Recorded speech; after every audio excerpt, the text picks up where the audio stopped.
would you want a falcon's nose with you on a plane? Is it because it holds exactly 150 millilitres? Has this got something to do with they've got vents, haven't they? They've got those things on to stop them bursting, isn't it? Well, not really so much bursting as being aerodynamic. Well, It's like they almost make up like a tunnel in their beak, which is it funnels the air. OK, it is about funneling. Yes. What it is that airplanes used to have a particular problem when they reached a certain speed. So the air in front of them struck a sort of wall of resistance, and it causes the engine to choke. Now, you might expect the Falcon to have a similar problem because it can reach speeds of up to 200 miles an hour. Which is unbelievable, isn't it? 90 metres per second. I know that because it's on top trumps. Yeah. Oh, well, there. I've got a 4-year-old been playing a lot of top trumps. But it can still breathe because it has a cone-shaped structure within each nostril that directs the air into their air passages. And so engineers studied... I love this. They studied this, and they made a rather similar device, a metallic cone, which now goes in the opening of jet engines, and it allows air to enter the engines even when travelling at supersonic speeds. Is it bad, though, when a falcon's like, wah, wah, there's one of my friends, and then flies into the rotor and then the plane... It's bad for the Falcon, certainly. Because that's bird strike. That's a big problem with hitting the edges. And the other one is frog strike from the helium frogs. Straight through. People don't think enough about that, I think. Anyway, lots of birds have improved or helped to improve engineering. So kingfishers have improved the design of bullet trains as well. This is a lovely story. So 1990s, there were the very fast trains making extremely loud booming noise when they got out of a tunnel, and it's caused by a cushion of air which is built up in front of the speeding train while it's in the tunnel, and so it was waking up residents, disturbing wildlife. And there was an engineer working on the problem, and he saw a kingfisher dive into the water one day, and he noticed there was almost no splash whatsoever, and that is because of that lovely, beautiful, long, pointy beak, and he applied the same logic to the trains, and they now have long, pointy noses, and it stops the air cushion building up in front of the tunnels, and it makes them more aerodynamic, and so 15% more energy efficient. Isn't that lovely? That every time you look at one of those, you can imagine a kingfisher. Do you think they're going to start killing all the birds they don't need anymore? Because we've learned enough. We've got it. The engines are working, the train is making no sound. Kill the birds! How can a passenger hold up a train with a cheese and tomato sandwich? Just leave it in a bag and a rucksack by itself. Yeah, that's true. Put the sandwich on the tracks. Well, sort of. Sort of put the sandwich on the tracks. I know stuff. But... You were in that day, weren't you?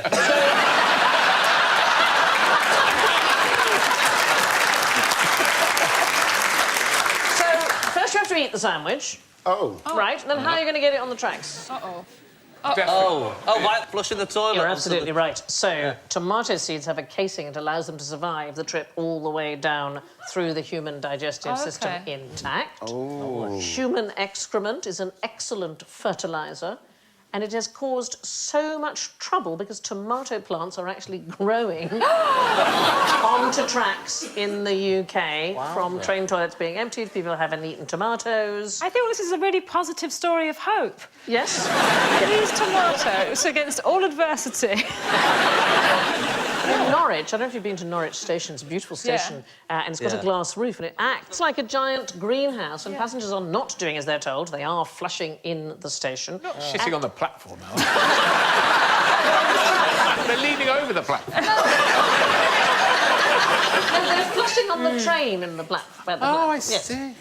Surely it's been years since they actually dumped the loo on the... No, so 1 in 10 trains still dumping directly onto the track. They say that by 2019 it will all be over. But why does the tomato plant stop the train going? It's like they're small plants. Should we make trains stronger? It's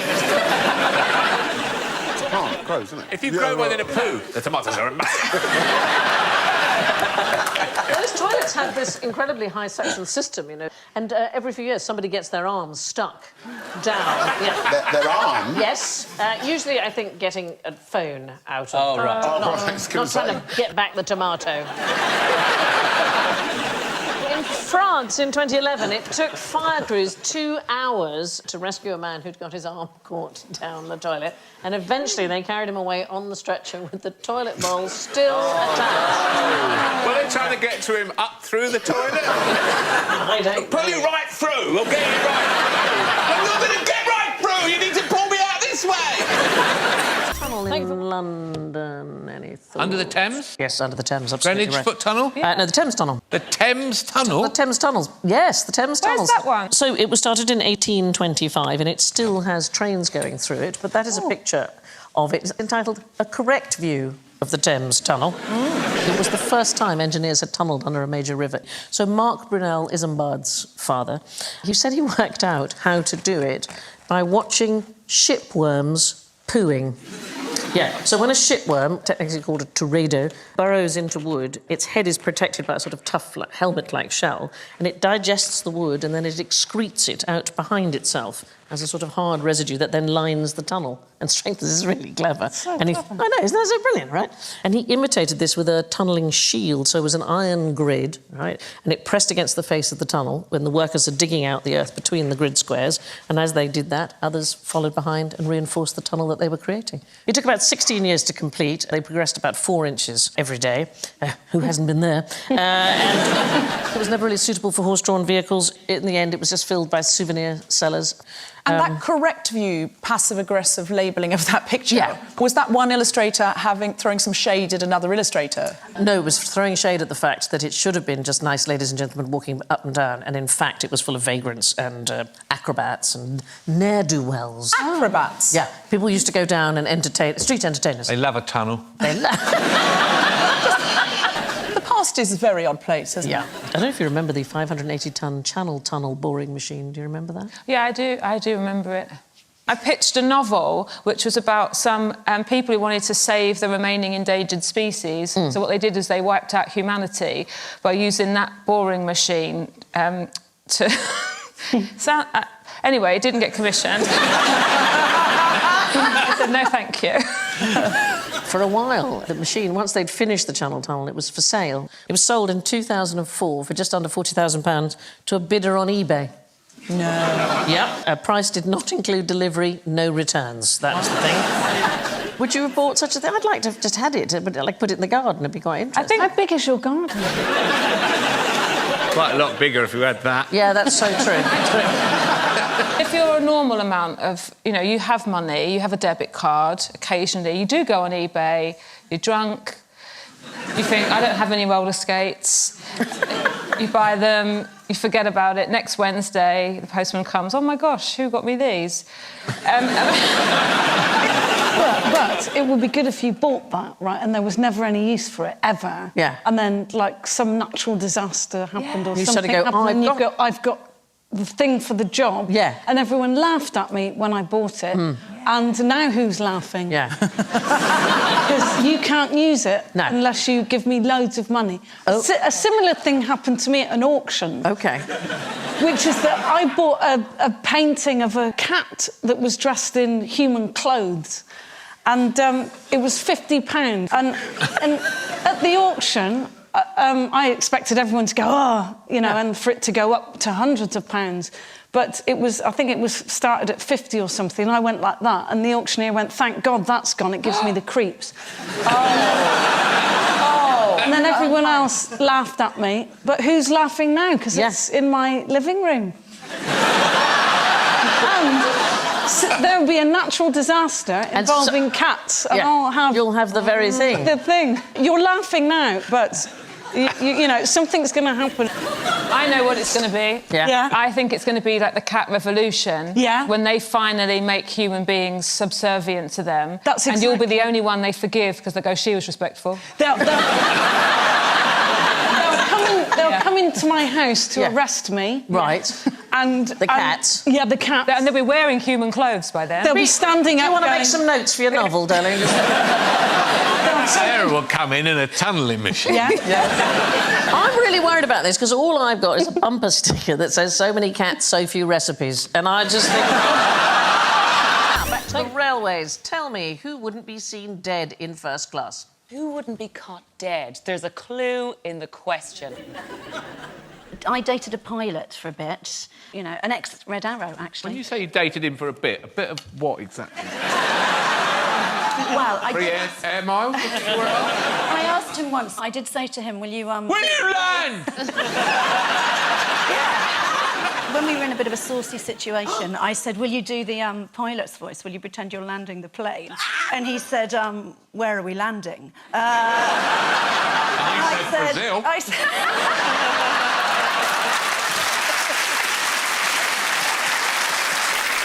He didn't enter into the spirit of things at all. He started asking if we'd had clearance from the tower. Oh, but he said what's to me... it got to do with it has the got something railways? to do... OK. Well, I just thought you'd like that image. And then... This whole show has been a delight for me. Yeah. He said to me that they have cupboards for if people die in the plane, they put them in a holding area because people do die in the air. And they put them in a... In a sort of, you know, where they might put your bags or your coat. They put cadavers there. If someone dies they put mid-air... them in overhead lockers? They have a... Not overhead. Can you imagine trying to stuff that, like... That's impressive. Whose bag is I'm that? just trying to get That's my bag. another- Like... Oh, dead. That's how you get home and you're like, oh, I picked up a dead body, not my bag. But we're talking about the railways. It was a specific railway that ran from Waterloo out to Brookwood in Surrey. Why would it do that? It's the largest cemetery in the whole of the UK. Oh. And there used to be the London Necropolis Railway. And it was built in the 1850s and it was to transport bodies out. They had a real problem with where they were going to put dead bodies. I know, Surrey. Yes, that's it. The churchyard of St Martin in the Fields was only 200 foot square, and yet it had 60,000 people in it, so they really... What? Is that the one off Trafalgar Square? Off Yeah. Trafalgar Square, Is necro dead people? Yes, it is. I recognise that from another phrase. Yes. So the trains had first, second and third class carriages for the dead. The main sell of the first one was that your loved dead person did not have to be anywhere near a lower class person as they left London. God. It was opened between 1854 and 1941. An estimated 203,000 people made that particular one-way trip. In coffins? Yes, so there was a hearse carriage, and then there was a mourner's carriage. First class. Yeah, it was a hearse carriage.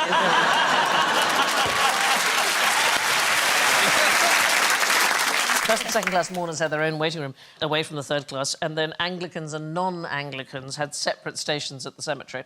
And actors would always get off at the non-conformist stop because it was the only one that would perform funerals on a Sunday, and that's the only day that actors got the day off. And so they were buried in a special section on a Sunday. What I like is there was a licensed bar at Brookwood Station when you arrived, and there was a large sign that said, "Spirits served here." No.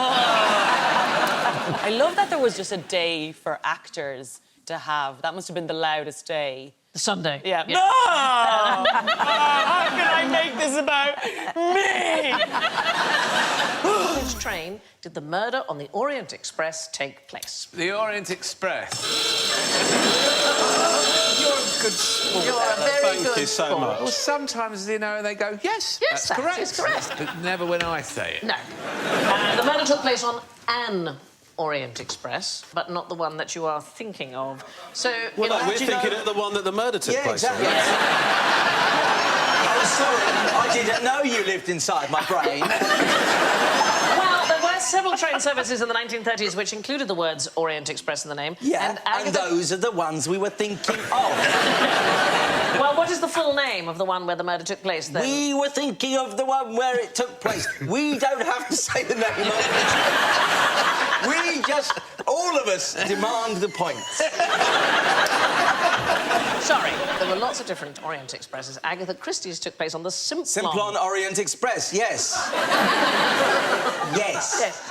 Named after... Mr. Peter Express, I don't know. The Simplon Orient Express, named after the Alpine Tunnel, and that linked Calais and Paris and Istanbul every day. There is a different train service, commonly known as the Orient Express, and that only carried Paris, Istanbul cars 3 times a week. I didn't even know that one existed. Have you been on it? No. Oh, it's a marvellous experience. It's absolutely fantastic. Is it? Yeah, it really is worth it. It's eye-wateringly expensive, but you get a butler of your own, and I took my mother for her birthday, and the butler came along and he said, "Good evening, madam, my name is Tybalt." And you just think, wow, the guy from Romeo and Juliet is going to service me. Was there Wi-Fi or 3G on the Orient Express? That, for me, is generally the... No. That's what they meant. There's no Wi-Fi. It is murder on the Orient Express. The great were the great train robbers. Well, they're not that great because they got caught. Well, yeah. I mean, they got so caught. They got caught almost immediately. Yeah. And they got caught in very stupid ways. Do you know how they were caught? They went to this farm and played Monopoly using the stolen money as their Monopoly money. And then they cleared out and left their fingerprints over everything, over all the Monopoly set. And they were all, you know, they all had form. They were all, you know, known blaggers. So they were just rounded up, all 12 of the gang of 15. 1 was acquitted, 2 were never caught. They were pretty inept, is the answer, basically. Who's the most famous of the great train robbers, would you say? Ronnie Biggs. Ronnie, you've all said Ronnie Biggs, yeah. And what was his role? Was he the mastermind? Is that why he's the best known? No. No, he was such a small peg in the whole thing. Was he the driver? No, he wasn't even that. He was inside. He was doing a stretch for taking and driving away. And the mastermind of the entire event met him and said, "I'm planning this blag." I'm planning a game of Monopoly. Yeah, He's just got to pick something up on the way. Yeah, it's my set, I've lost all the fake money. And the only way of replacing it I can think of... I've run Waddington's, they didn't want to know. Get a new set, they said. Don't be ridiculous, I said. Anyway, the mastermind was called Bruce Reynolds. And he said, if you can find me someone who can drive a train, a diesel train, I will cut you in on a big job that's going down. You can I mean, it's not, that's like... I mean, that's not like someone who can sort of melt diamonds with their eyes. Someone who can drive a diesel. Apparently they exist somewhere. But the amazing thing, David Mitchell, is that Biggs found this guy whose nickname was Old Pete or Stan Agate. No one knows who he was because he was the one who was never caught. Oh, was that Old Pete the train driver? I know. Yeah. So his job... Right, after Casey Jones had turned him down. Yeah. For being found, Ronnie Biggs got a share worth 147,000, which in today's money is 1.6 million. And all he had to do, Ronnie Biggs, was get this guy, Old Pete, to the scene. But this Old Pete got to the train and said, "Oh, I don't know how to drive that." Ronnie Biggs still got his share, but Old Pete was useless. He couldn't drive a train. He'd been lying all the time. I like the idea that Old Pete's like those actors who put on their CV, "Yes, I can horse ride." Oh, yes, I can drive a train. I speak Mandarin, too. Train through China, no problem at all. That's how he found him. He went through Spotlight. And the other, apparently, he was very well reviewed in Much Ado About Nothing last year. And he's trained in modern dance. Yeah. That could come in handy. Well, the great train robbers weren't particularly great. Most of them were caught because they left fingerprints on the Monopoly set at the safe house. Who built Britain's railways? Look out! Look out, this... Oh, Jesus. I say. By the way, I have my own train here. Look at that. There. Isn't that fun? And I have sweets which I can load on and deliver to any particularly interesting answers this evening. So there's an extra incentive. However, this is turning into my perfect house.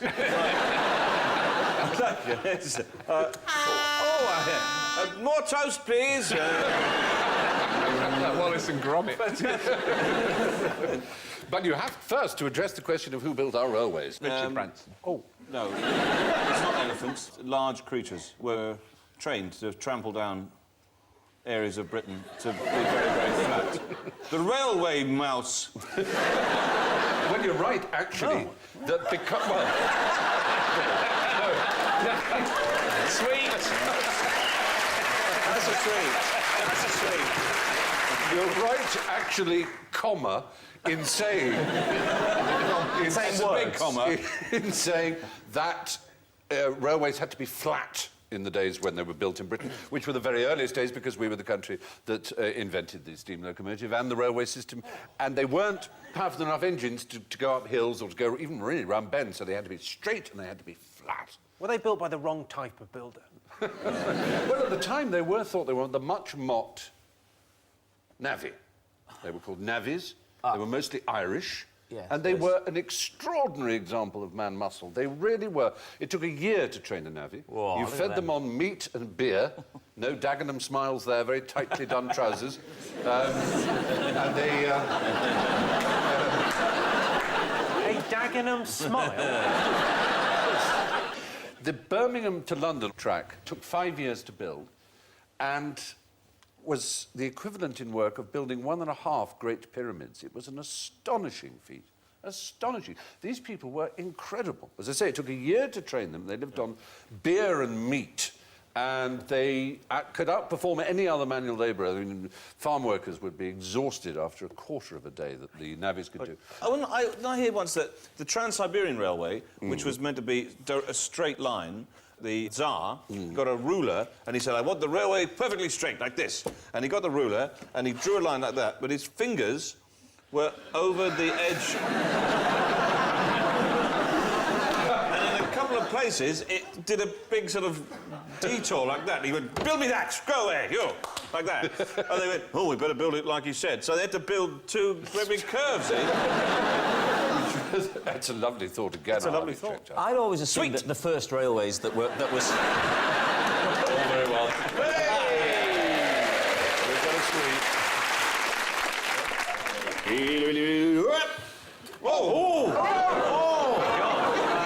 Let's get someone on the scene and go straight there now to see what's happening. It's absolute pandemonium, Stephen. Oh, you had your sweet yet? I haven't had it yet. Oh, I'm not very good at being a back controller. The right place. Can't be a virgin training. Hey. Why, for a sweet and a point, why are they called navvies? Navigational engineers. Oh, very good, very good. I'm so impressed. Is that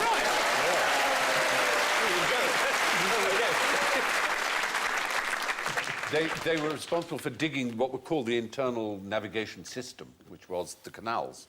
That's how they first came over, for digging canals. And then when the railway arrived, they did all the embankments and the tunnels and the extraordinary earth movement involved. There were horses we used for taking away the spoil, but everything else was human muscle. Elephants as well, did you realise? No elephants were used in the making of that railway line. There were, just little ones. So London to Birmingham, or Birmingham to London, was the equivalent of, what, 1.5 pyramids? 1.5 Great Pyramids, supposedly. If only we'd put that to a vote, we would have had 1.5 pyramids. Didn't think just a half a pyramid, we just thought we'd leave it. We have the top half of the pyramid. Well, that's a pyramid. That's a pyramid, the top half, isn't it? It's only if the bottom half... That's what I would choose. It's an odd platform. So just keep slicing your pyramids. Can have a seat. There you are. Gentlemen. Oh, no! Thank you very much. Curses. Why didn't they build a railway at Slough? At Slough? Why not? The town where I grew up? Mm-hmm. Is there no station in Slough? Well, there is now, I suspect, is there? Yes. Yes, there is. But there's no railway.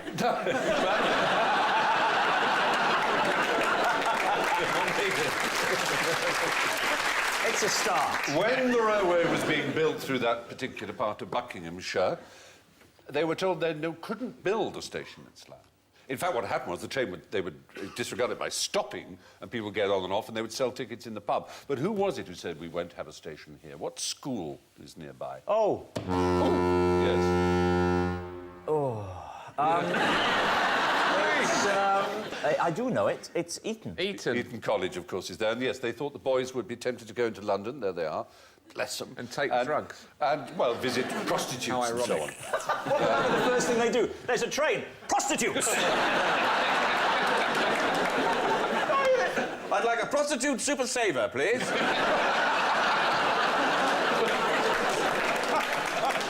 That's why this prostitute seems to be a woman. Bloody hell, Asher. That's seriously unfair. No. Come on, actually. What am I meant to do with really. these? No, come on. Oh, really? No. There was a traveller's handbook that advised women should put pins in their mouth when trains went into a tunnel so men didn't kiss them.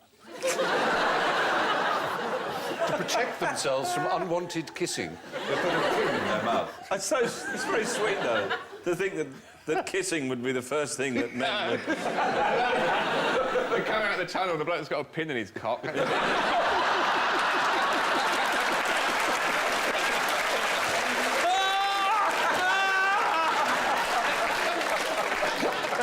It's a very direct approach you've got to court. I'll just pop this in her mouth. She'll come round, I'm sure, yeah. Oh, my God. It's dark. She won't even know it's me. Magnet! Magnet! Anyone a magnet? What was the toughest obstacle faced by the first train to go all the way around the world? Is it ticketing? Because it's technically both a return and a single.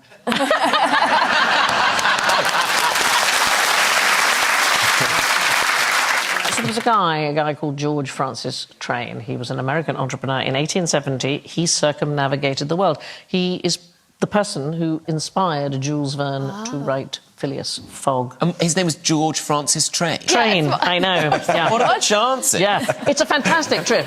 It took a long time going round, partly because he was arrested and held in Lyon Bastille for 13 days. Did he give it a bad review on TripAdvisor? Yes, I'm not so terrible. So what kind of transport did George Train introduce to Britain?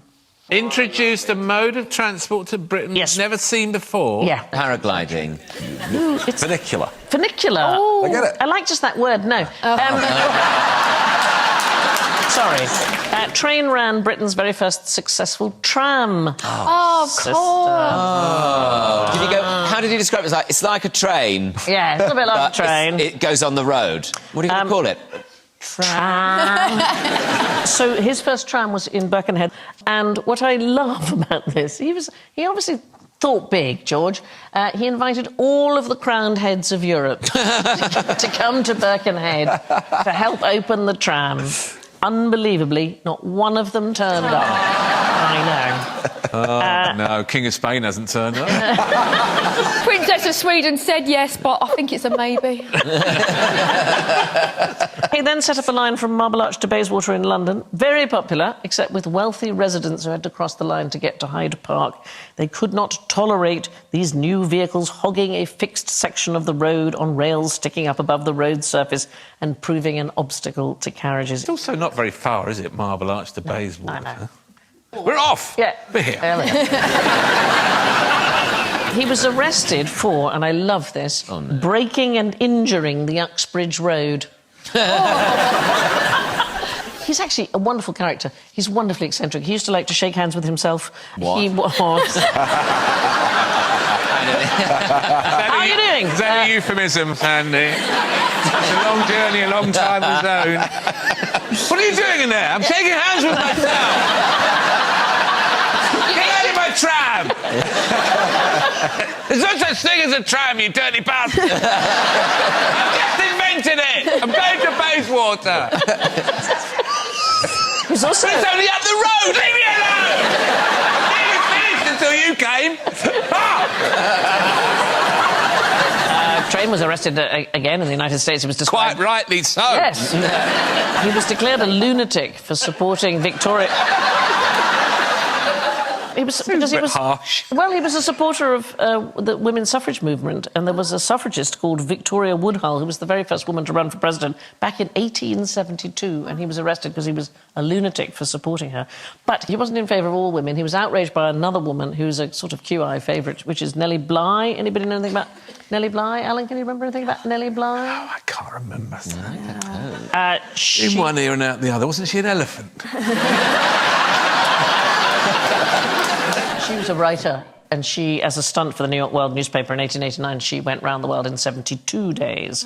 And Train responded immediately by making 2 much quicker journeys, because he couldn't bear it that somebody else had done it. He was no longer the guy.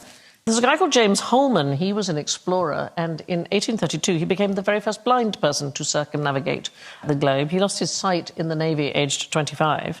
So he left, he attended medical school, and he spent the next 40 years travelling.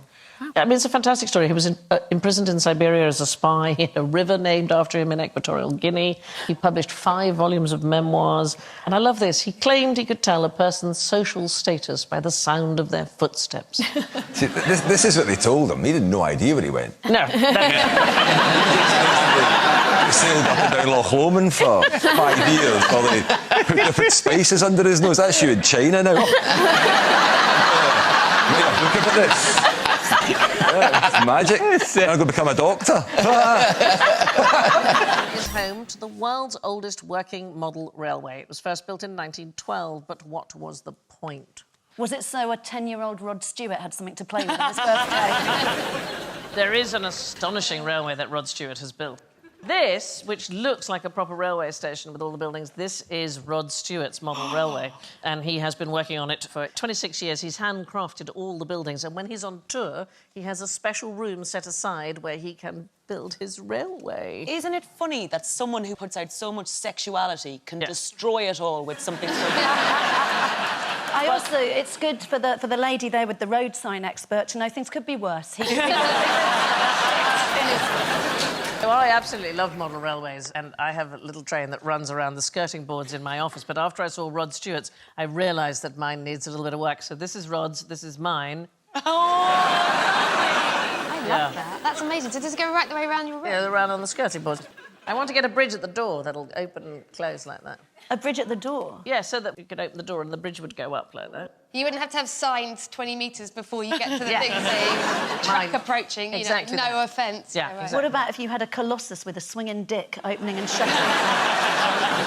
So let's go back to this particular railway, built in 1912. Were they making a plan, designing something? It's certainly to do with the plan. It was in use until 1995. Was it a training device? It was a training device. So at the Lancashire and Yorkshire Railways signalling school at Victoria Station in Manchester, they used a model railway because you do not want to practice your signalling on an actual railway. No, you wouldn't want to get the mistake there. Did they have a model buffet car where they could practice saying no more cheese toasties after Milton Keynes? You know what I miss? I miss British Rail fruitcake. That was nice. What about the pre-buttered malted loaf? Malted That's loaf. a bit of a divider. Do you have an opinion about those? I don't know what you're talking about.